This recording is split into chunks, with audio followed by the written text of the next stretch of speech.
Pagi, saya Ari Ginanjar, penyintas COVID-19. Saya ingin berbagi tips sederhana yang saya namakan PMP dalam menghadapi situasi akibat dari COVID yang luar biasa ini. Banyak sekali orang-orang yang gagal, tapi juga ada yang berhasil. Maka yang pertama adalah P, yaitu pikiran. Seperti sudah saya sampaikan berkali-kali, bahwa kekhawatiran adalah awal dari penyakit. Ketenangan adalah separuh dari obat, dan kesabaran dari awal kesembuhan. Karena itu, kuasai pikiran dan fokus kepada harapan, bukan fokus kepada khawatiran. Karena apa yang kita fokuskan, itu yang akan berkembang. Yang kedua adalah makanan. Makanan adalah energi, karena ia adalah nutrisi yang bisa menggerakkan organ tubuh kita. Bayangkan, ketika pikiran negatif, lalu dia tidak makan ketika terserang COVID, maka ia tidak mampu bergerak, memanfaatkan kekuatan tubuhnya, khususnya organ-organ dirinya, supaya ia bisa survive.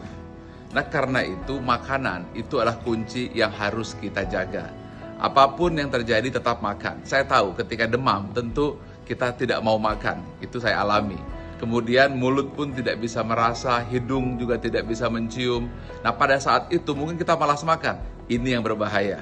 Karena itu kita harus mau makan. Kita harus mau memberikan nutrisi agar kita punya energi sehingga nanti akhirnya menggerakkan organ-organ pada tubuh kita. Kita bisa membayangkan kan, kalau seandainya pikirannya negatif lalu tidak ada energi, ini yang membuat mereka jadi drop. Nah, yang ketiga, yang penting adalah P, pernapasan. Ketika kita terkena COVID, kita akan tersengal-sengal. Mengapa? Karena paru-paru kita terjadi inflamasi atau peradangan. Dan ketika di ronsen, itu yang putih-putih itu. Dan kemudian ada lendirnya. Akibatnya dia seperti lem yang membuat paru-paru kita tidak mau bergerak. Dan kalau bergerak, mungkin hanya sedikit saja, sehingga susah untuk menarik oksigen. Nah, karena itu kuncinya adalah Anda harus melakukan PRON, yaitu Anda tengkurap, dan ketika tidur tengkurap maka Anda menggunakan bantal di sini, dan pada saat itu akan memudahkan untuk mengalirkan oksigen yang membuat Anda bisa bernapas kembali. Silakan Anda cari di YouTube apa yang disebut PRON itu. Nah, di situ dijelaskan. Nah, apabila kita sudah mampu menguasai 3 hal, yaitu pertama pikiran, yang kedua makanan, yang ketiga pernapasan, insya Allah kita bisa survive.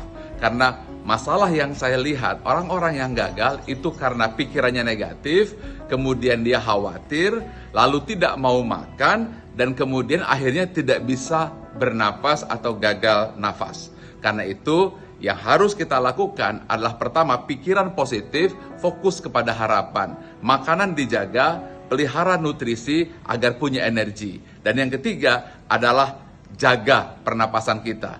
Pagi.